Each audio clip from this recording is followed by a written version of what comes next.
Assalamualaikum warahmatullahi wabarakatuh. Di video kali ini kita akan membahas latihan soal IPA kelas 8 buku PR Intan Pariwara, uji kompetensi 2 halaman 213. Soal nomor 1. Apabila pasokan darah menuju otak terputus, sel-sel otak akan mulai mengalami kematian. Kondisi tersebut dapat menyebabkan timbulnya penyakit titik-titik. Penjelasannya adalah stroke merupakan kondisi yang terjadi ketika pasokan darah yang membawa oksigen dan nutrisi ke otak terputus. Hal ini disebabkan oleh adanya penyumbatan atau pecahnya pembuluh darah sehingga menyebabkan terjadinya kematian sel-sel pada sebagian area di otak. Sedangkan hipotensi merupakan kondisi tekanan darah yang rendah terjadi jika tekanan darah kurang dari 120 per 80 mm Hg.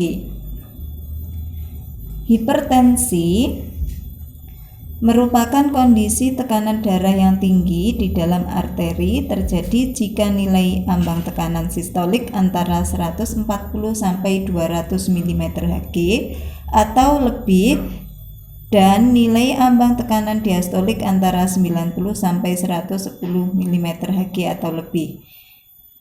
Jantung koroner merupakan kondisi yang terjadi ketika pembuluh darah arteri koronaria yang memasok darah ke jantung mengalami penyempitan akibat penumpukan kolesterol dan zat lainnya. Jawaban untuk soal nomor 1 adalah A. Stroke. 2. Perhatikan tabel berikut. Pasangan yang benar antara nama penyakit beserta penjelasannya ditunjukkan oleh angka titik-titik. Anemia, penjelasannya adalah kondisi jumlah sel darah merah atau hemoglobin di bawah normal. Jadi pernyataan yang pertama ini benar. Kemudian 2, talasemia. Talasemia ini adalah penjelasannya adalah gagalnya pembentukan hemoglobin akibat rusaknya gen globin sehingga menurunkan kemampuan pengikatan oksigen. Sehingga pernyataan yang kedua ini tidak tepat. 3, varises, penjelasannya adalah pelebaran pembuluh balik atau vena di bagian betis. Pernyataan nomor 3 juga kurang tepat karena ini di bagian anus. 4, leukemia, penjelasannya adalah produksi sel darah putih melebihi normal. Penjelasan nomor 4 ini juga kurang tepat. Kondisi produksi sel darah putih melebihi normal, ya ini sudah benar. Yang keempat. 5, hemoroid, pelebaran, penjelasannya adalah pelebaran pembuluh atau pembuluh balik atau vena di bagian betis. Ini kurang tepat karena seharusnya ini hemoroid itu pelebaran pembuluh balik atau vena di bagian anus. Sehingga untuk soal nomor 2 ini jawabannya adalah yang A, 1 dan 4. 3. Pak Johan sering mengkonsumsi gorengan seperti tempe goreng dan pisang goreng. Suatu hari Pak Johan merasakan sakit kepala, tekanan darahnya 150 per 100 mm Hg dan penglihatannya kabur. Setelah memeriksakan diri ke dokter, ternyata ada endapan lemak dalam pembuluh darah Pak Johan. Berdasarkan hasil pemeriksaan, penyakit yang diderita oleh Pak Johan adalah titik-titik. Penjelasannya adalah gorengan mengandung banyak lemak. Hipertensi berhubungan erat dengan penyakit aterosklerosis.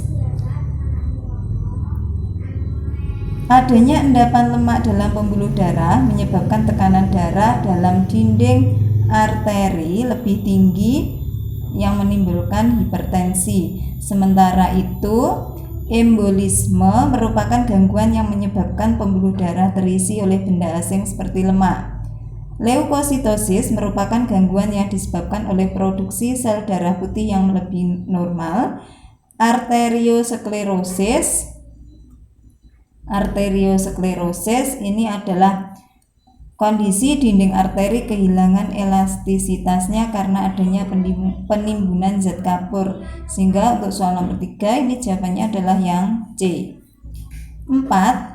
Penyakit jantung koroner terjadi akibat penyempitan arteri koronaria. Penyempitan ini terjadi akibat timbunan plak. Jenis makanan yang akan memicu timbulnya plak apabila terlalu banyak dikonsumsi adalah, penjelasannya adalah plak dapat terbentuk pada pembuluh darah ketika terlalu banyak kolesterol yang terdapat dalam tubuh. Olahan seafood terbukti memiliki kandungan kolesterol yang tinggi. Sementara itu, pemasakan daging dengan cara dikukus maupun dipanggang akan mengurangi kandungan kolesterol. Oat atau gandum utuh merupakan jenis makanan yang baik untuk kesehatan jantung. Sehingga untuk soal nomor 4 ini jawabannya adalah B, olahan seafood. 5. Tabel berikut menunjukkan komposisi sel darah seseorang. Berdasarkan tabel diketahui bahwa pasien menderita titik-titik. Penjelasannya adalah berdasarkan data pada tabel dapat diketahui bahwa jumlah trombositnya di atas ambang normal yaitu 600.000. Sedangkan jumlah trombosit normal berkisar antara 200.000 sampai 400.000 per milimeter kubik darah. Penyakit yang disebabkan oleh tingginya produksi keping darah atau trombosit disebut dengan trombositosis. Sedangkan jumlah eritrosit dalam keadaan normal adalah 4-5 juta per milimeter kubik darah. Jumlah leukosit dalam keadaan normal adalah 5.000 sampai 10.000 per milimeter kubik darah. Sehingga ini tadi berarti yang tepat jawabannya adalah D, trombositosis. Untuk anemia ini adalah rendahnya produksi sel darah merah, sedangkan leukemia ini adalah jumlah leukosit yang lebih normal, dan hemofilia ini adalah kelainan genetik yang ditandai dengan sukarnya darah untuk membeku. 6. Talasemia merupakan salah satu bentuk gangguan pada sistem peredaran darah yang tidak dapat disembuhkan. Pada jenis talasemia mayor, tindakan medis yang dapat dilakukan adalah, penjelasannya adalah talasemia termasuk jenis gangguan darah yang tidak dapat disembuhkan. Pada jenis talasemia mayor, tindakan yang dapat dilakukan adalah transfusi darah secara rutin sekaligus pemberian obat kelasi atau pengikat besi karena transfusi darah akan mengakibatkan penumpukan zat besi dalam tubuh. Pemberian tablet obat tambah darah tidak dapat dilakukan pada penderita talasemia, namun dapat dilakukan pada penderita anemia. Jawaban untuk soal nomor 6 adalah B, transfusi darah sekaligus pemberian obat kelasi besi. 7. Hasil pemeriksaan darah Bu Ani menunjukkan bahwa jumlah eritrosit 5 juta sel per milimeter kubik darah, jumlah leukosit 8.000 sel per milimeter kubik darah, dan jumlah trombosit 80.000 sel per milimeter kubik darah. Berdasarkan hasil tersebut, Bu Ani dinyatakan menderita titik-titik. Penjelasannya adalah jumlah eritrosit pada orang dewasa normal kurang lebih 5 juta sel per milimeter kubik darah. Jumlah leukosit normalnya sekitar 5.000 sampai 10.000 per milimeter kubik darah, dan jumlah trombositnya sekitar 200.000 sampai 400.000 sel per milimeter kubik darah. Berdasarkan hasil pemeriksaan diketahui bahwa Bu Ani mengalami trombositopenia karena jumlah trombositnya kurang dari keadaan normal. Sehingga untuk jawaban nomor 7 adalah D, trombositopenia. 8. Penghancuran sel-sel darah merah yang terlalu cepat dan banyak, misalnya saat mengalami penyakit malaria, dapat mengakibatkan gangguan pada sistem peredaran darah. Gangguan itu disebut titik-titik. Penjelasannya adalah penghancuran sel darah merah yang terlalu cepat dan banyak, misalnya karena penyakit malaria, akan mengakibatkan tubuh mengalami kekurangan eritrosit sehingga terjadi anemia. Untuk talasemia, ini sebabnya adalah gangguan produksi hemoglobin yang ditandai bentuk hemoglobin menjadi tidak normal. Akibatnya sel darah merah tidak dapat berfungsi secara optimal. Talasemia ini merupakan penyakit genetik atau keturunan. Untuk leukemia, ini adalah kondisi produksi sel darah putih melebihi batas normal, dan untuk sklerosis adalah penyakit pengerasan pembuluh nadi atau arteri. Jawaban untuk soal nomor 8 adalah C, anemia. 9. Perhatikan upaya pencegahan berikut. Upaya untuk mencegah penyakit hemoroid ditunjukkan oleh angka titik-titik. Penjelasannya adalah hemoroid atau yang biasanya kita kenal dengan ambeien merupakan kondisi yang ditandai dengan pelebaran pembuluh balik atau vena di anus. Adapun upaya yang dilakukan untuk mencegah antara lain: 1. Memperbanyak konsumsi makanan berserat. 2. Tidak sering menunda buang air besar. Dan 3. Menghindari mengejan saat buang air besar. Sementara itu, menghindari berat badan berlebih merupakan salah satu upaya mencegah penyakit varises atau pelebaran pembuluh vena bagian betis. Mengkonsumsi suplemen penambah zat besi merupakan salah satu upaya mencegah penyakit anemia. Jadi jawaban untuk soal nomor 9 ini adalah C, 2, 3, dan 5. 10. Beberapa jenis penyakit pada sistem peredaran darah termasuk jenis penyakit yang dapat diturunkan dari orang tua ke anak. Salah satu contoh penyakit tersebut adalah titik-titik. Penjelasannya adalah hemofilia adalah penyakit keturunan yang terjadi akibat darah penderita kurang faktor pembekuan darah. Faktor pembekuan darah ini merupakan suatu jenis protein yang sangat diperlukan dalam proses pembekuan darah. Anemia merupakan penyakit kekurangan hemoglobin, zat besi, dan eritrosit dalam tubuh.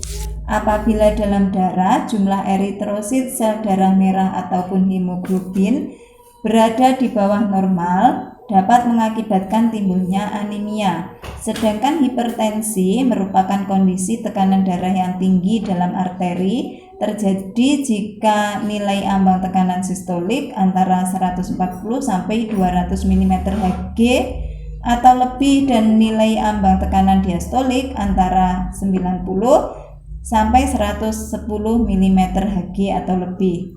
Jantung koroner merupakan kondisi yang terjadi ketika pembuluh darah arteri koronaria yang memasok darah ke jantung mengalami penyempitan akibat penumpukan kolesterol dan zat lainnya. Sehingga jawaban untuk soal nomor 10 ini adalah A, hemofilia. B. Elastisitas arteri dapat berkurang apabila terjadi penimbunan zat kapur. Penimbunan zat kapur membuat dinding arteri akan mengalami pengerasan. Gangguan pengerasan dinding arteri disebut sklerosis.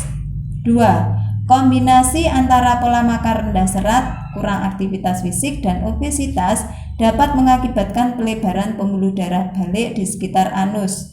Gangguan tersebut dinamakan ambeien.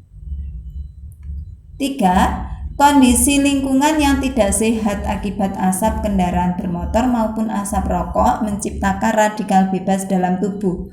Oleh karena itu, tubuh perlu mengkonsumsi makanan yang mengandung banyak antioksidan untuk menangkap dan mengeluarkan kandungan radikal bebas dalam tubuh. 4. Penyakit yang timbul akibat katup-katup pada pembuluh balik tidak dapat menutup dengan sempurna disebut sebagai varises. 5. Dini menunjukkan gejala pusing, lemas, dan wajahnya tampak pucat. Ketika tekanan darah dini diukur sebanyak 2 kali, hasilnya selalu menunjukkan nilai 90/70 mm Hg. Berdasarkan kondisi tersebut, Dini menderita gangguan hipotensi. C. Perhatikan gambar berikut. Mengkonsumsi jenis makanan seperti gambar di atas setiap hari dapat membahayakan kesehatan jantung. Benarkah pernyataan tersebut? Jelaskan alasanmu.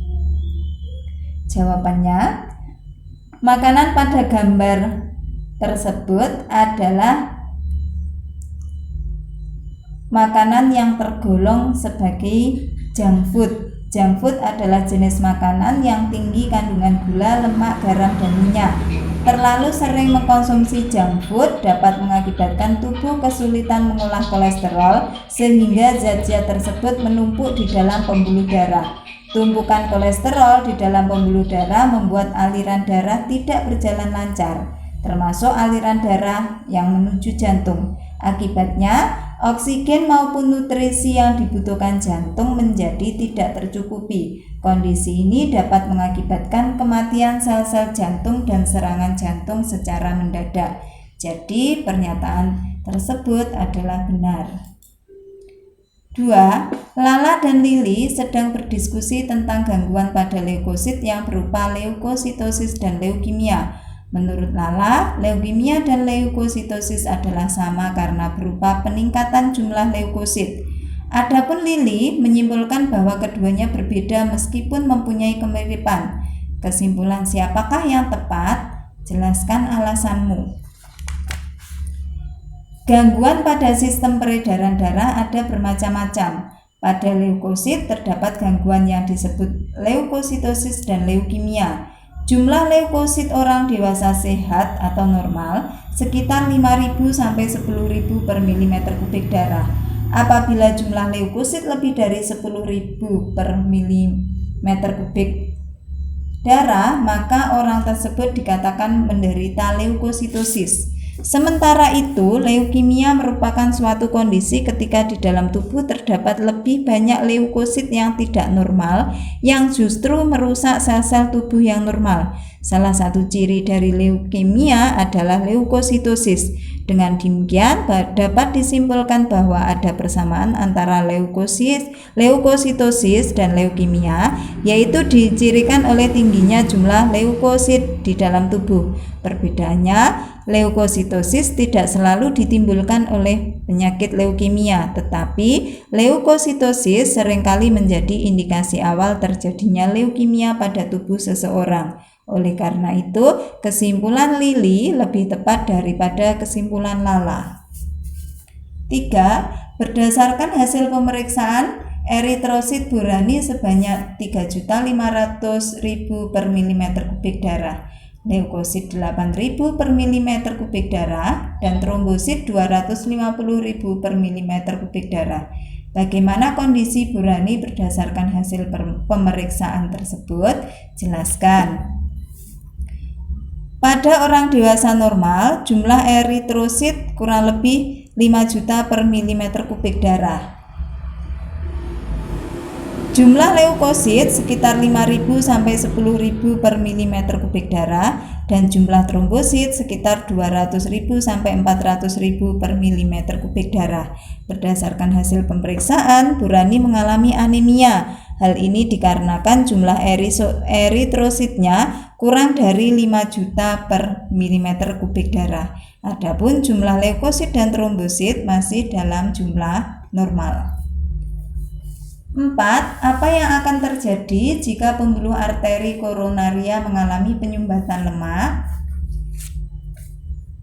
Jawabannya, jika arteri koronaria mengalami penyumbatan oleh zat lemak, maka tidak dapat menyuplai darah yang cukup ke jantung. Akibatnya, sel-sel jantung tidak mendapatkan suplai oksigen dan nutrisi. Jika otot jantung kekurangan nutrisi dan oksigen, otot jantung tidak dapat berkontraksi sehingga jantung tidak dapat berdenyut. 5. Pecahnya pembuluh darah dapat memicu terjadinya stroke. Upaya-upaya apa saja yang dapat dilakukan untuk mencegah stroke?